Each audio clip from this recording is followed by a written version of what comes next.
We're back to World History by a Jew for the first time in a couple weeks, and we are doing a long promised lecture. I said that I would continue the Exodus lecture, so this is the first continuation. I'd maybe call it a spin-off more than a sequel. Even if you missed the first one, I think you'll still enjoy it, but you'll definitely get more out of this if you've seen it. So I want to take a quick look at the first lecture.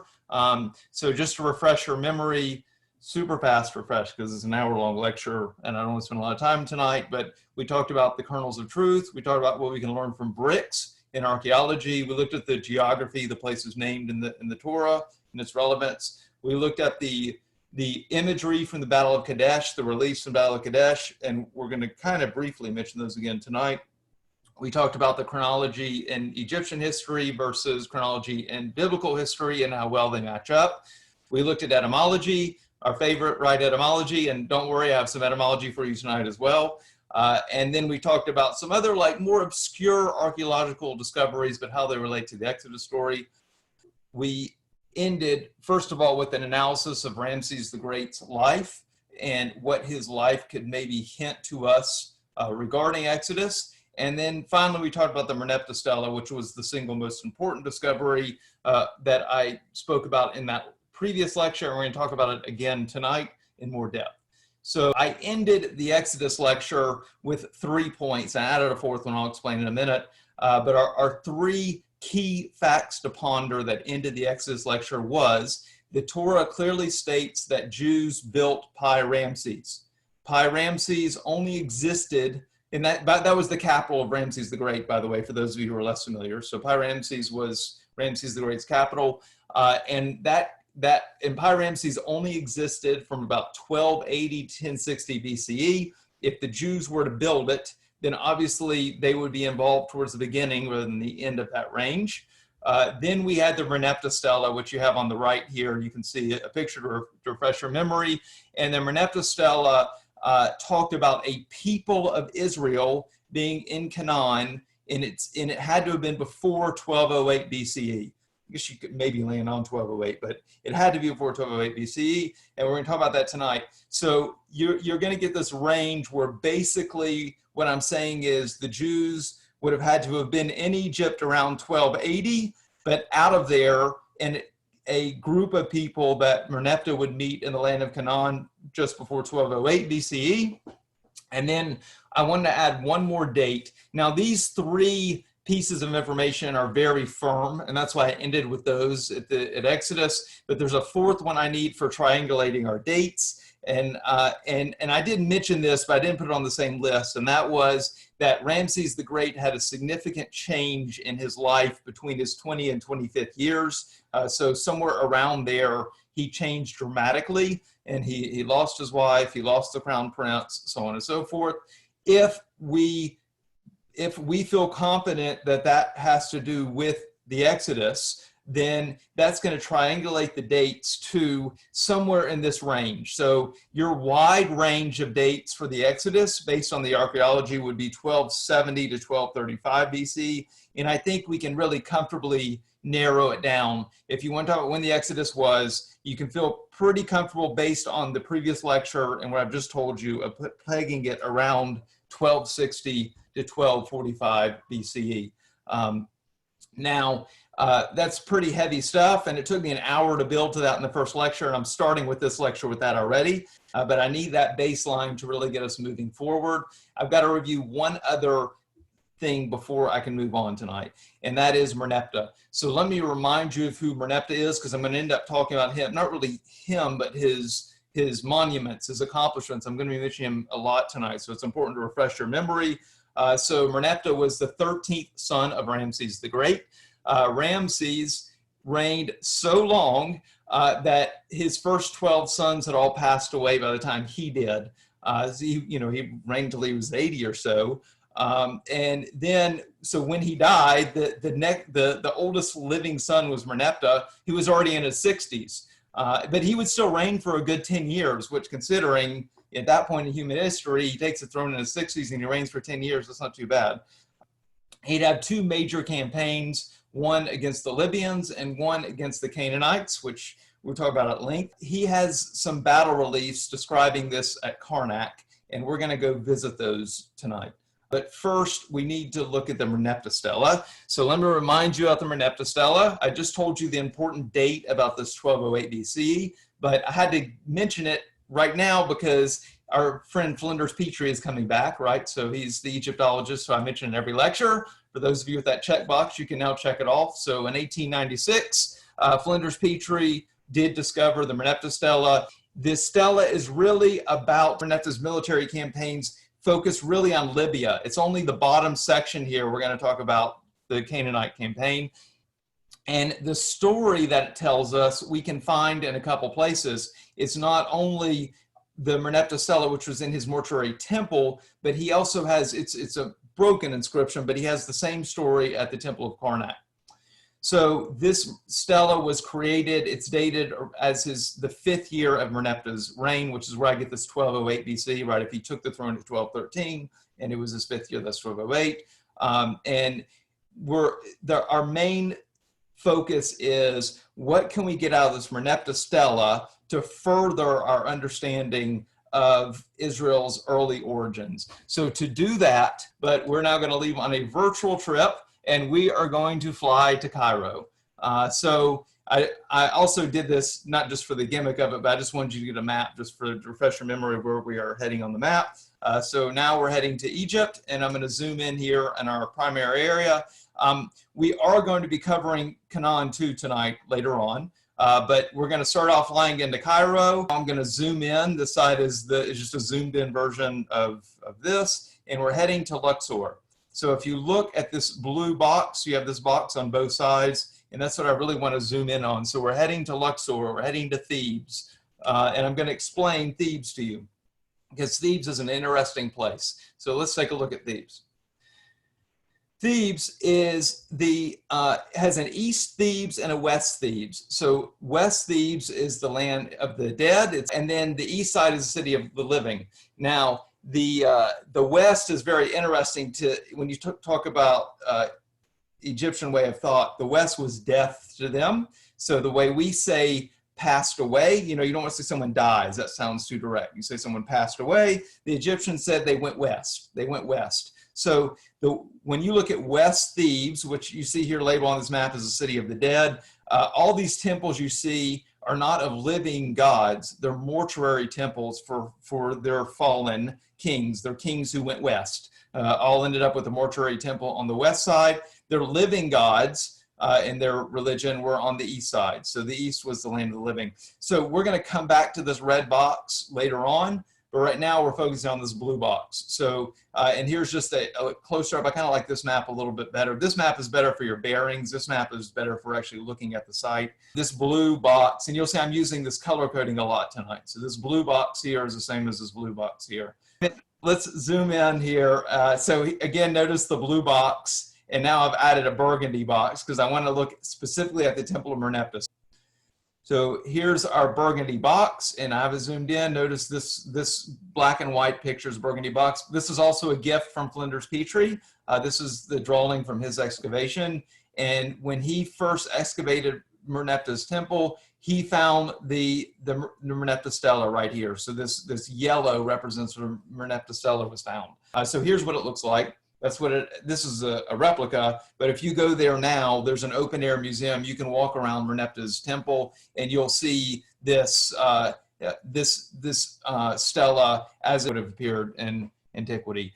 Now what I want to do is focus on the words. So we're going to look at the text within the Merneptah Stele itself. Another gift from Mr. Petrie. This is his drawing that he made. And you have this huge thing, all this text, but really we're only looking at these last 4 lines. So I'm going to zoom in on the last 4 lines, and I've color coded it again. Like I said, you'll be seeing this a lot tonight. So we have the blue is this blue box here, and the green is this green box here. The rest I'm just Xing out because this is all about fighting the Libyans. It's only when you get here, and it's really on the last 3 lines that are dealing with our Israel inscription. I just keep the 4th line because the 4th line is numbered, and I think it's important that you see that 25 but we're really just talking about lines 26 to 28. Now, what I want to do is read the translation of these last 3 lines, because this translation is going to guide us for the rest of the evening.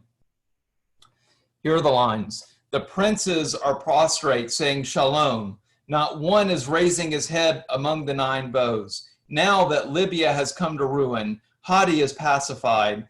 Canaan has been plundered in every sort of woe. Ashkelon has been overcome.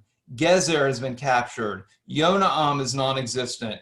Israel is laid waste. His seed is not. And finally, Huru has become a widow because of Egypt. All right, so this is our huge archaeological discovery, the first confirmed extra-biblical source for Israel. You may have other arguments for this, that, and the other, but this is 99% of Egyptologists will confirm that this is saying Israel. So this is going to be our guideline. Now, I actually do have a map for this campaign.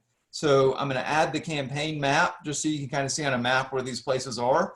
The cities not mentioned, we're not fighting them. So Gaza's not mentioned because they were at peace. Megiddo, you have this great, this huge battle of Megiddo in a previous generation, but they're at peace now with the Egyptians. So the only ones mentioned here are the ones that Merneptah would have actually had to tackle. So that's the map. Now I'm going to move to a different type of picture, and we're going to look at the hieroglyphs, because the way the hieroglyphs work is important to our investigation. I again have used color coding. You'll see, if you want to see what Libya looks like, here you go. You want to see what Hadi looks like, here you go. Most of you are going to want to look at Israel. So this is Israel as it actually appears in the Merneptah Stele from the drawing that Flinders Petrie did when he discovered it, which is really amazing. Before we get too much into Israel, I want to have a discussion on determinatives, and I have mentioned determinatives to you briefly before, but this is very important for our next stop. So I got to make sure you have these determinatives down. So looking at, this is Canaan, and you can see how the word is built. This little chart here gives you a little helpful hint. So this basket is a K, this arm is an A, the squiggly line, which is supposed to be like water, is an N. So you see the repetition, K-A-N-A-N. So you have your Canaan. The bird you see here is kind of like an olive, but it's assigned an A value. But anyway, that's how the word is built. But that's not the most important thing for you to see right now. The most important thing for you to see is this. Okay, so this crown-looking thing is actually 3 hills, and it signifies a city or a definite geographic place. So note this crown, and then this is a throwing stick. So when you're talking about a foreigner, I think this is great with hieroglyphics, right? So what goes really far when you throw it? A throwing stick does. So this is the symbol for something foreign, something not Egyptian is a throwing stick. So you add these two things together, you have an enemy land, you have a foreign land. Now I want to look at Israel. Here's the Israel hieroglyphs. So notice the pink and the pink right here, and you can see how Israel is built. So you have this YI sound from these two feathers, and then you have the S sound, and then your R. If you watch the Egyptian math one, you know by now this is an R. I said it so many times in that lecture. But you have an R, and then you have another I sound, and then an A, just like that bird I just showed you, and then you have an R. Now, and notice, by the way, for those of you who know Hebrew, that this is an aleph, if you want the Hebrew equivalent to this. So then you have another R. So it's actually, it says Yisra-R, not Yisrael. The Egyptians had the same problem the Japanese did, right? Why in World War II did we start saying Roger? When pilots were talking to each other, when you're communicating over radio during World War II, they started saying Roger. Why? Because the Japanese had a problem pronouncing the R sound. Their R's and L's got mixed up. Well, with the Egyptians, you have a similar idea here, that they used the same symbol for the R and the L, and you had to know in the context. So by the way, that may sound controversial, but in reality, there's no argument here. Like I said, 99% of Egyptologists agree that this is Israel, really Yisrael, which is then in English, Israel. Notice the symbol, though, that you have up here, right? Notice the symbol. You have people. You don't have the crown. See, the land of Canaan has this crown, these three hills, but instead in Israel you have these people. So that's your determinative. That means you've got your throw stick, right? So you know you're dealing with foreigners, but you're dealing with a foreign people, not a foreign country. Foreign people, not a foreign city. And that's my important point for you. Now let's move on and look at the rest of the sentence dealing with Israel. And I've blown up the full sentence now. So this is the same hieroglyph you saw on the previous slide where we got the name Israel. And then you see this full sentence, which is laid out here. Israel is laid waste, his seed is not. Right? So Israel waste is, and then you have the negative, his seed is not. Now, some people are bothered by this because, wait a second, we're still alive today. How can it be talking about our people when it just said it wiped them out? And so, first of all, I will just say in general, even if that is what it meant, pharaohs are known to exaggerate. So you could just argue it's exaggeration, but I thought this would be a fun comparison. This is not talking about Israelites. This is actually talking about the sea peoples, who I will be discussing the next time I do an Egyptian lecture. But don't worry about who they are right now if you don't know. I just wanted to read this line to you. So this is Ramses III, not Ramses the Great. This is Ramses III. The sea peoples who reach my frontier, their seed is not. It's the exact same sentence. Their seed is not. Their heart and soul are finished forever and ever. Okay, so you think it sounds like they're gone, but then read on. I overthrew the sea people from their land, right? They were made as though they don't exist, but I took them captive and I brought all the captives to Egypt. Wait a second. He just said he destroyed them. Even their souls are destroyed, but now he's bringing them back to Egypt as captives, right? And I settled them in my borders. Doesn't sound like they're gone to me. And I taxed them. I taxed them for many years, okay? So what the general context is, this PRT that you see here actually means grain as well. So if a pharaoh were to destroy someone's agricultural land, they would also use this same phrase, the seed is not. In other words, the grain seed, because it's the same word for seed and grain. So it may have nothing to do with human reproduction and more with agricultural reproduction. But I'm not done here, because we've now got the Merneptah Stele down, right? But I told you there's another inscription that Merneptah left, right? And what's special about this other one is it includes pictures. So that's our next stop. So we're not going far this time. We're still in Egypt. In fact, we're still in Thebes. So we're not even leaving Thebes, but we do need to cross the Nile. We're now going to the other side of Thebes. So here's our Thebes map. This was where that mortuary temple was, where the Merneptah Stele is, but now we're on this side of the Nile. And we're going to focus on this red box here, which is the Karnak temple. This is the temple of Amun in Karnak. And here's the plan of that temple. And I have it to the side just so you can see how it matches. See, here's the Nile right here. There's the Nile right there. There's this little opening right here. And there's this little opening right here. I want you to be able to see how it's all laid out. Now, but it's very difficult for you to be reading the side, so I'm going to turn it. I just couldn't find a good map that was turned the same way, so I had to just turn this one, but now I'm going to turn it so we can look at it logically, okay? So I turned the map for us, and this is the Temple of Amun in Karnak. There's a story behind it, so let me give you a little bit of background information. So it was in operation for 2,000 years, and here is a computer model of what it looked like in its prime. This is by Mark Milmore. I've used his slides a few times. It started with the 12th dynasty, so this is the Middle Kingdom, and this was the first, we know for sure, at least that by Senusret it was founded. It could have been used before. There could have been something there before, but definitely by his reign, who I spoke about him, and I spoke about the Middle Kingdom in the Abraham lecture. So if you want to know more about it, you can check out that lecture on YouTube. So this was a big deal for the Egyptians. This was the residence of their god Amun on earth. And Amun was the head of their pantheon for a good portion of Egyptian history. So this became the main religious institution in Egypt. The pharaohs kept giving it gifts as thanks. So whenever they had a great accomplishment, then they want to give a gift to the Temple of Amun to thank the god of Amun. thank the god Amun. But they also built monuments within the complex. They built their own temples within the complex when there was room, and they marked their achievements, and that's underlined because we're going to be talking about what achievements Merneptah marked in this temple. So the New Kingdom, the 18th and 19th dynasties, which are the dynasties we've been talking about the last 3 or so lectures, 4 lectures, I think. This is the heyday of the Temple of Amun. So when you hear Karnak, this is what people are thinking when they say Karnak. Now, this thing would stay in operation actually all the way up to the Christian era. So it would run up until the hundreds and something of the Common Era, when and then even then it was still being used, but churches were being built on it. Christians were using it as a religious site after that point.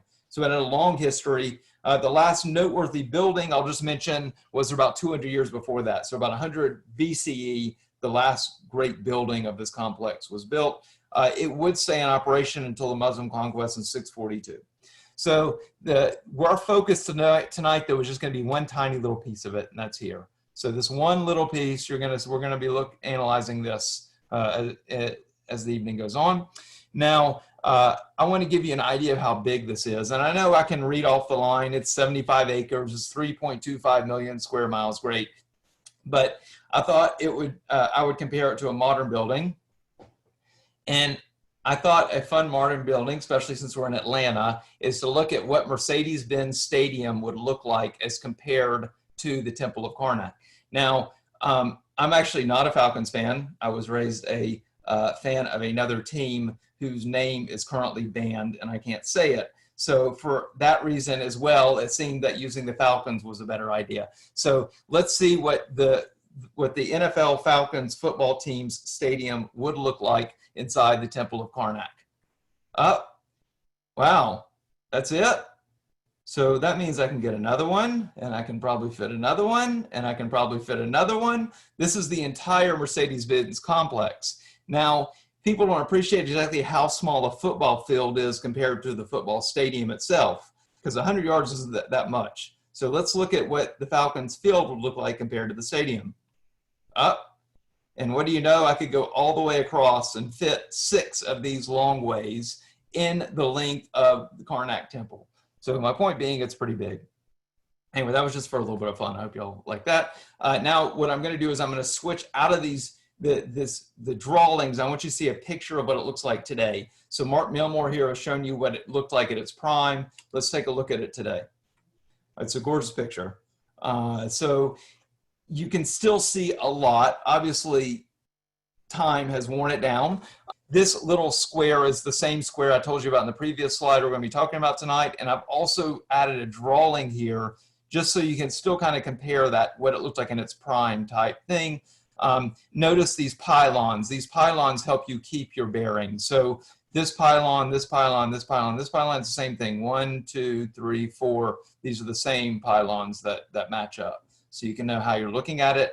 And now I'm going to add our drawing back. So now you can see the same square in our drawing. Remember, I told you, unfortunately, I had to turn our drawing to the side, but you can see the same little courtyard here is our area of focus. Now, the Cache court is actually, we're going to be on the outside of the court, not the inside. And now I want to zoom in a little bit. So I've zoomed in on both the picture and the drawing. Here's our Cache court. So this is our red box. And then this blue box is approximate to this map. Okay, so now we're really zoomed in. This right here, by the way, is the Hypostyle Hall, which is one of the largest single rooms ever built in all of human history, but I don't want to get distracted. I want to focus just on 2 walls in this entire complex. So all this to get you 2 walls. So let's look at these 2 walls. I've added a purple and a green. So the purple here is this wall, and the green you see is here. So here's your green and here's your purple. So these 2 walls come together like this. Okay, they're meeting, and you can kind of see the corner of this purple one is right here on the green one. I just want you to see how they come together. So this is that same corner right there in the drawing. So you'll have your bearings. All right. The purple one is is more reliefs of the Battle of Kadesh. And we talked about the Battle of Kadesh at length in the first Exodus lecture. I'm not going to go through it tonight. I just wanted you to see that it was there, and it's right beside the wall that we're dealing with tonight. But this is the wall I want to deal with tonight, this green one. And so now I've added to this picture, you can see on the green, this is the same wall, and this is the wall that we're looking at. This wall is very interesting for us. And let me give you, well, I'll tell you what, let me add the drawing to it so we can look at, have a better picture of what it looks like in our head. So this orange, notice the orange outline, the wall goes further. So this drawing right here cuts off about, I'm sorry, this picture right here cuts off about right here. So this box in orange is the same as this picture all the way. And then this is an overhead of the same thing. So as you're looking down on it, that's what you're seeing. So again, this is the exterior wall of Cache Court. It was originally close to 160 feet long and also 30 feet high. So just like the Merneptah Stele, it's hard to get a feel for the height of these things, but you can see if it went up to here, it's still 30 feet. That gives you an idea of the size that we're looking at. This is a prime example. Remember I said that I want to talk about Karnak because kings leaving their mark. So that's really, this wall is representing kings leaving their mark. But the problem is, over time, there was so much Egyptian history, so many kings leaving their mark that they ran out of real estate. So they started trying to find good places to put wherever their inscriptions are. That means things are sometimes mixed up. On top of it, you have a lot of damage, right? This particular wall was damaged thanks to the Romans. They decided to drag an obelisk through here and did a bunch of damage. Also, the Christians would reuse some of the blocks for building. These holes are, no one's 100% sure what they are, but it may have been cutouts for like a horse stable or something, but they were intentionally cut out. And then let's just face it, it's been a long, long time, right? We're talking 3,000 years since this was built. This relief was hardly studied for a long time because it was identified as being for Seti II, who I briefly mentioned as a successor to Merneptah in the previous lecture. I mentioned him. He didn't have this magical connection like Merneptah did with his stela. But then there was a young Egyptologist in the 1970s named Frank Yurko. By the way, he's credited down here if you look at my sources. But Frank Yurko comes along and he's looking at the cartouche. If you remember the cartouche, this little oval is where the king's name goes. If you see the cartouche like this, it means that there's a king's name. And he realized when he was looking at it that it wasn't just Seti's cartouche, but Seti's cartouche was put on top of Merneptah's, that this was really Merneptah's cartouche. This was a huge deal in Egyptology at the time, and it was disputed at first. It's not disputed anymore. Just to give you the real simple version, if you look here at this feather, you can see the feather here, which is Seti. The blue is Seti, but the red, if you see this little circle, everyone always assumed that this circle was actually that, right, which would have completed Seti's cartouche. But in reality, what Yurko realized was it was actually this circle. So I've mentioned a couple times in previous lectures, I'm sorry, this is Merneptah's cartouche, just to be clear. I mentioned in previous lectures how pharaohs like to erase other pharaohs' names and take credit for their predecessors' work. So this was an example of that. What happens is Frank Yurko realizes that this was really Merneptah's images. These were Merneptah's battle reliefs that were inscribed here. It was not Seti's II. So does that mean it could have something to do with either of the campaigns, the Libyan campaign or the Canaanite campaign that you see on the Merneptah Stele? All right, so that's our next step. So I am going to, actually what I want to do is add some color. Okay, now I'm going back to my color coding. I told you you're going to see a lot of this tonight. The drawing now is color coded to match the picture. So if you'll see here, the green, you see this cut, that kind of gives you a good idea. So this green is this green, the purple is this purple, the blue is the blue, so on and so forth. Let me go ahead and get the blue out of the way because the blue doesn't help us tonight. But the blue, this big center panel is commemorating the peace treaty that Ramses the Great struck with the Hittites. I did also mention that in my last lecture. So, nice, well done commemoration of this peace treaty that has nothing to do with tonight's talk, but the reason it's important is because his father did it, Merneptah's father did it. Remember, his father was Ramses the Great, and it was such a great accomplishment, he didn't want to touch his father's work. So he decided to do his reliefs around his father's work. So this peace treaty is unrelated to everything else we're looking at. We're looking at these, there's 4 battle scenes, here, here, here, and here, and we're going to look at these battle scenes around the Hittite treaty that Ramses struck. So I'm now continuing with the color coding. I'm looking at this bottom right-hand corner panel, all right? So you see the yellow, and I'm going to make it a little bit clearer for you. I want you to see the actual picture, but it's more helpful to see the drawing than the picture. So what are we looking at in this yellow panel? Well, it's labeled. We know exactly what city this is because these hieroglyphs here in the corner, you see this is just a zoom of this. The hieroglyphs here in the corner clearly tell us this is Ashkelon. All right, so we know that we're looking at this battle of Merneptah. We know now it's Merneptah's inscription. He's talking about a battle against Ashkelon. And if you notice, Ashkelon's a fortified town. You see the fort here. And also note that the people, and let me get you a better, there, that's better. Notice the people here, if you see he's fighting, they wear these ankle-length clothes, which is the normal Canaanite attire. We're going to see that more. Here's a better one because he's out of the fort. So you see he has this long ankle-length attire. And it's a fortified town. So that's important. That's what I want you to get out of it. All right, we know it's Ashkelon. We know it's a fortified town. We know they're wearing Canaanite attire. Now let's move on to the next slide. So Yurko then goes back to this Merneptah Stele to look, and this is the same thing I read to you earlier, right? And I'm only going to skip down to the end. Ashkelon has been overcome, right? Ashkelon has the 3 hills. Ashkelon's a real city. Gezer has been captured.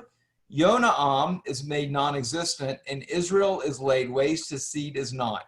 These are our 4 key people that he's fighting. 3 of them are labeled as an actual city, and 1 of them is labeled as a people. Let me just mention the reason Canaan and Huru do not count is because they were regions. Okay, so even though they also had this 3 hills, Canaan and Huru were regions, they were not exact locations, right? Just like when we say Canaan in our own language, we know it's the region approximate to Israel. Same thing to them. It was not that, it was less specific. So these are our 4 specific enemies that Merneptah was to do battle with.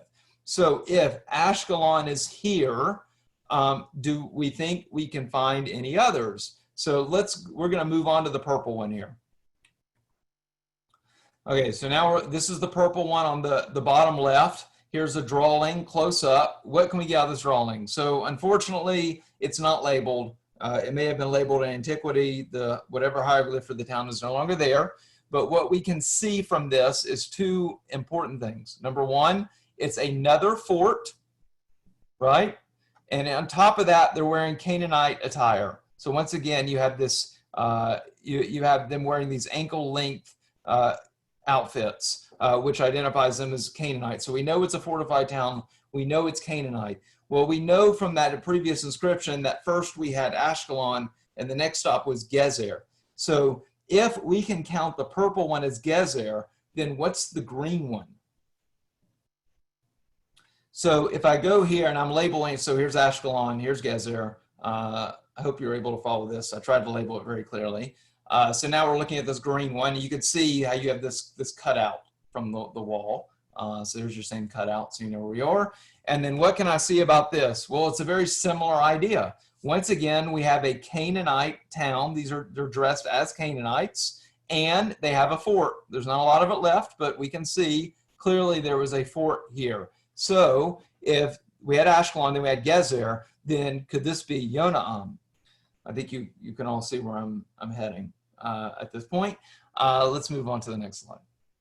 So now I've color-coded our words here from the inscription to match the color coding on these images. And now here's the big question.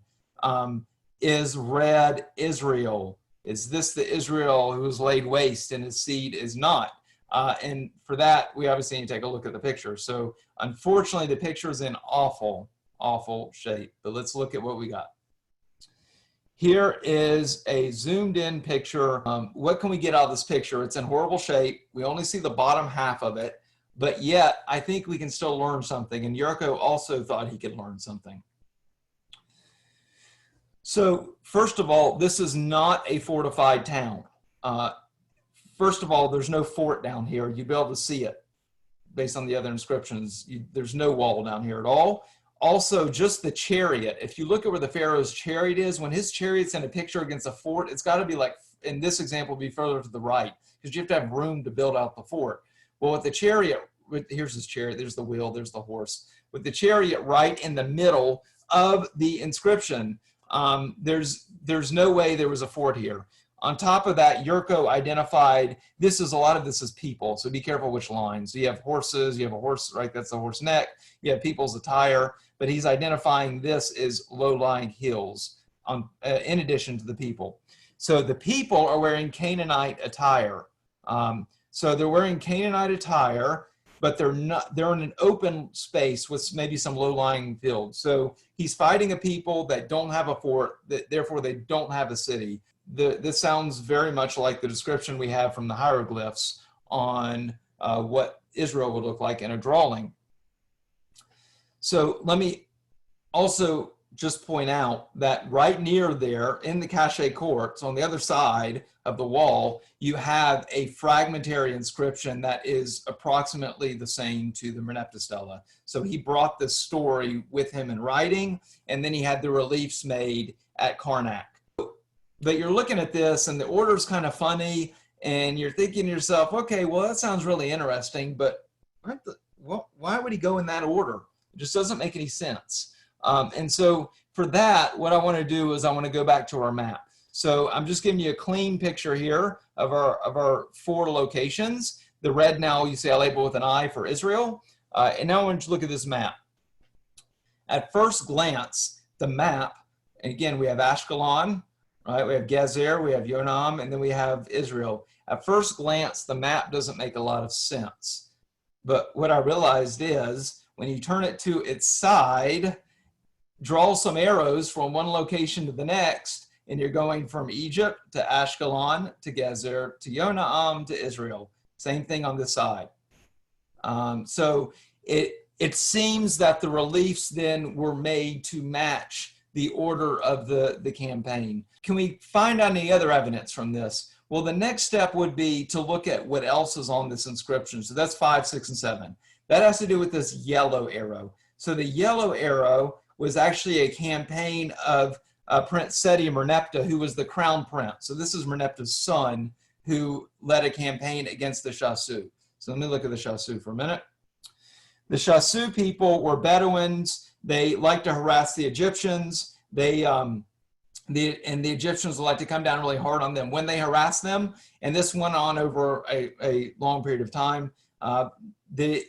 But what I like about this 5, 6, I don't actually have 7 on the drawing here, but next over would be 7.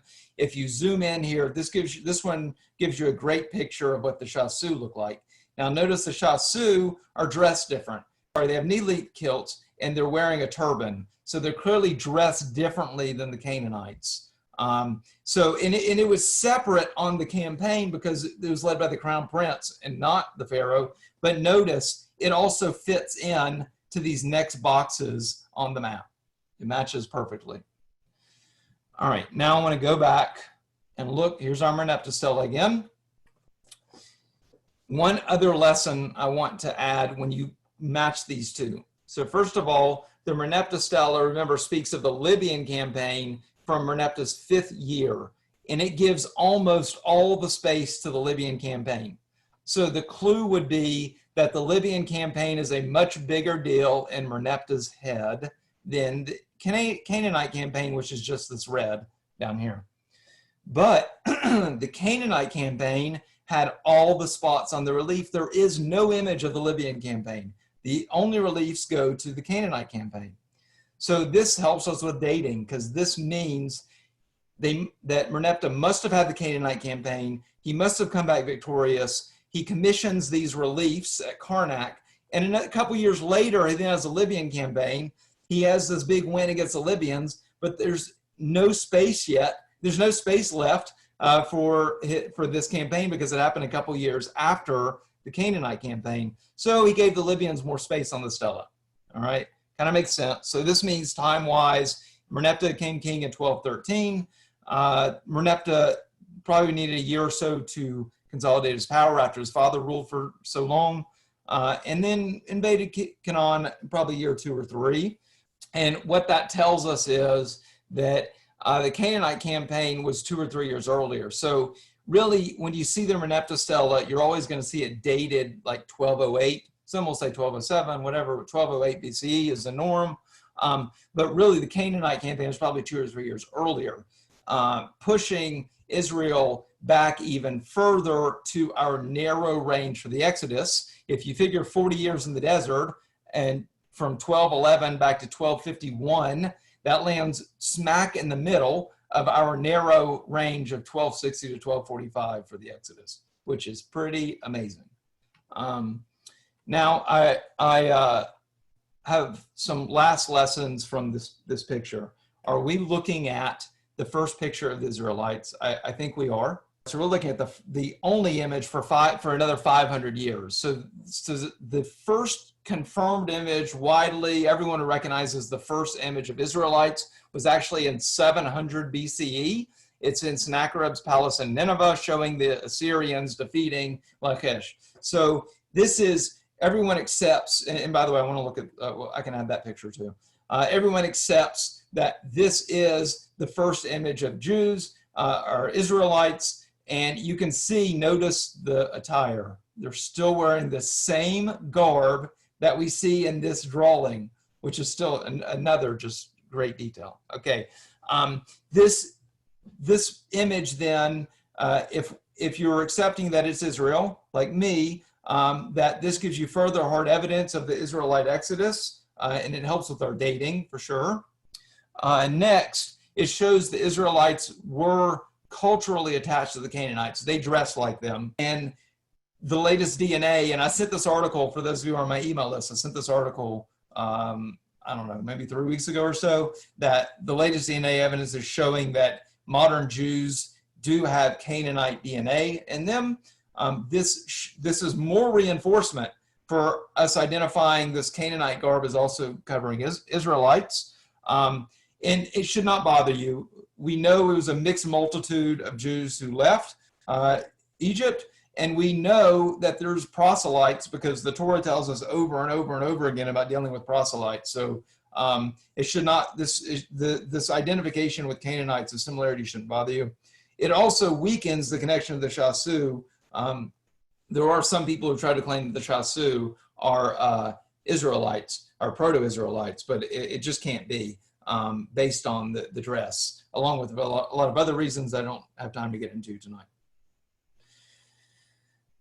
I want to give you a couple other points, but I had to switch maps for it.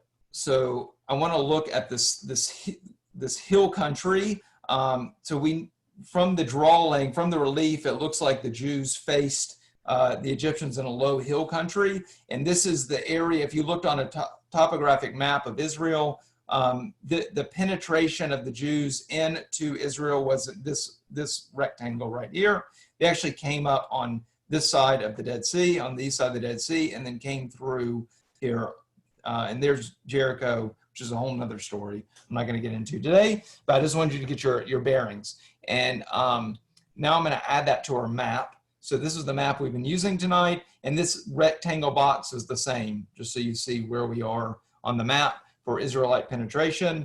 So what I'm saying is this map based on the Egyptian campaign and this map based on the Torah go hand in hand with showing a very similar, if not identical, place where the Jews faced the Egyptians for the first time after the Exodus.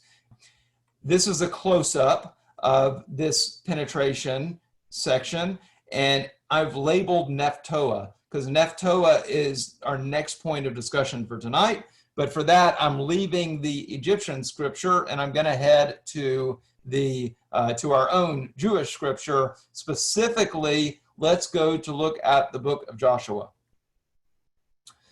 So Merneptah is mentioned in the book of Joshua. If you'll scan these, you can just scan these lines, but what I want you to see here is that we have the spring of the waters of Merneptah, or the fountain of the water of Merneptah, and I have highlighted in yellow both the English and the Hebrew. This is the same thing, for those of you who don't know Hebrew. And I want to analyze this Hebrew because it's a little bit funny. If you read the Hebrew, what it's actually saying is, what our translation here is, spring waters Merneptah. But isn't it very odd that you have spring and waters twice? Shouldn't it just be the waters of Merneptah or the spring of Merneptah? Why is it the spring of the waters of Merneptah? That's rather redundant, isn't it? So let's do one of our little etymology explorations, but we're going to do this one with Hebrew. So we're going to cross out spring. We don't need spring twice. Okay, we understand that it's a water-based place, but let's get rid of that for our analysis. I want to focus on the Hebrew root. So our Hebrew root is mem, yud, nun, pei, tav, hey. Okay, now what has been pointed out, and Yurko did, but it actually was pointed out before him as well, is if you just replace this yud, this is the letter yud, for those of you who don't know, if you just replace that yud with a resh, it then looks like this. Now, then you say to yourself, well, if I take those root consonants and put that into English, that means instead of Merneptah, I actually get Merneptah. So then we start thinking, wait a second, is this are we actually seeing Merneptah in the book of Joshua? And so then, wait a second, that's great that we have this water named after Merneptah. Let's pretend it's true. Well, for that to make any sense, there has to be a city the Egyptians also identify in the same area that must have Merneptah's name in it. It must have something to do with water. Well, you know what? It exists. So this right here is Papyrus Anastasi, the third one. There's a bunch of these, but I want you to see this translation. The chief bowman of the wells of Merneptah. Okay, so we have wells, so think of it as spring of Merneptah. There actually was a place, and in Egypt as being one of these outposts within Canaan to keep Canaan under control. It does not specifically say where it is, but we know it has to be a spring, and we know it has to be in a mountain range, right? A spring and a mountain range, a spring and a mountain range. So just remember that spring and a mountain range. It's got to be in Canaan where there was Egyptian control. Okay, so at this point we've seen what we can find in the scripture. It's time to head to Israel. So our last stop for tonight is we're now flying to Israel. So in Israel we're going to finish up this discussion. And what I want to do now is look at a map that gives us a better feel for the topography. All right, so here's our wells of Merneptah. This is think of it as like a government official wrote this. So a government official is keeping a diary of what's going on at his fort. So here's Kantara, the nearest base to the capital, where all this line of forts is controlling the main road. This line of forts runs to Gaza, so I have Gaza circled as well. And then if you look here, this purple circle, this is the mountains. So if you're looking for a spring in the mountains, this right here, they're not the only mountains in Egyptian territory, but if you look, say, from the Gaza base, that's certainly the closest mountains. So you have this line of forts, and then you look at the mountains closest to the end of this fortified highway, and what do you have? You have the mountains right there.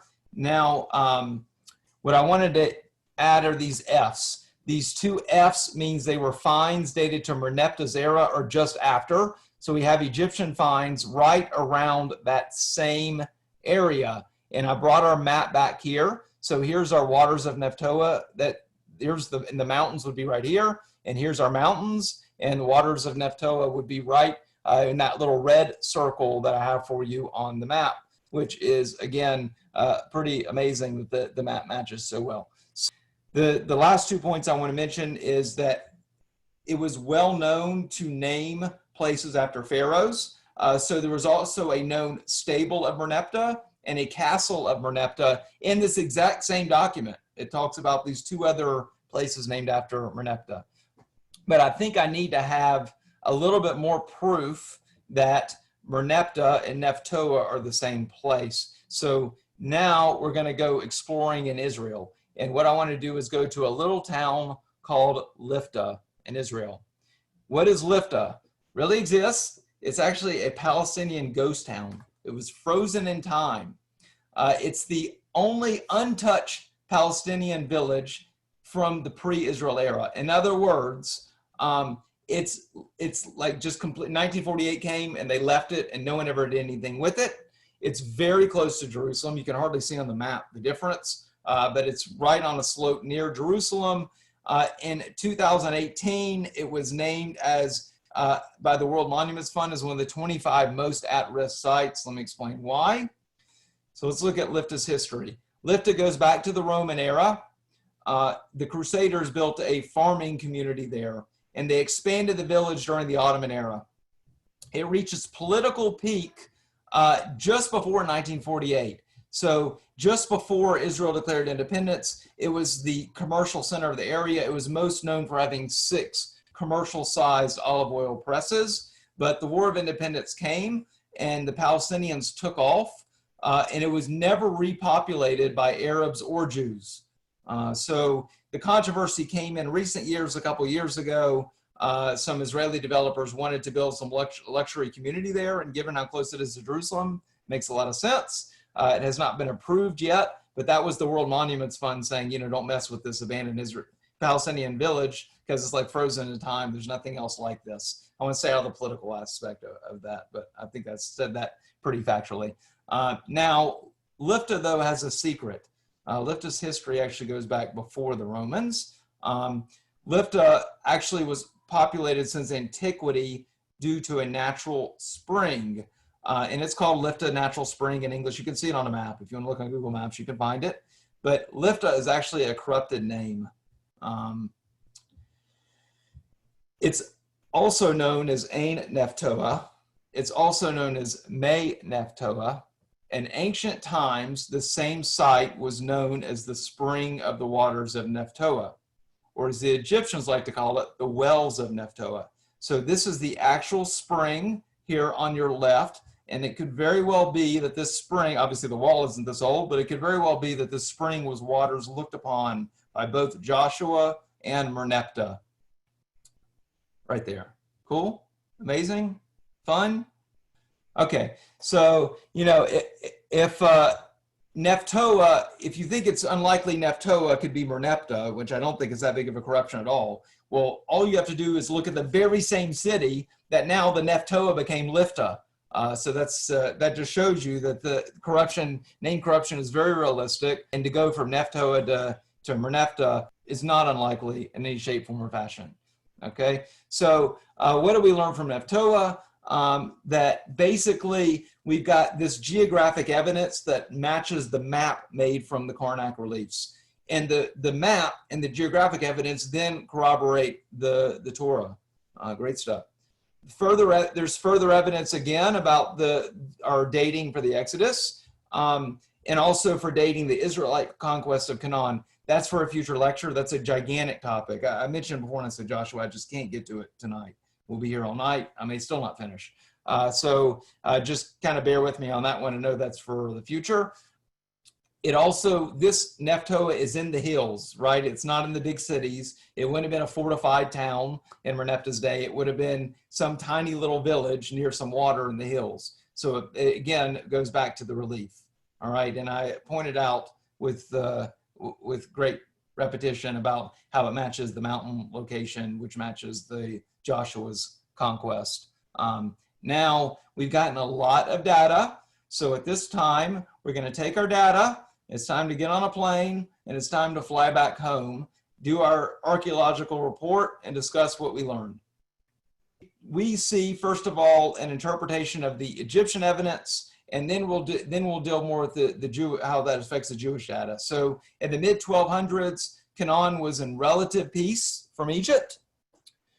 After Ramses II died, so we got to remember the end of Ramses' reign was very much at peace. It was his first 20 years that all the action was. He was at peace after that.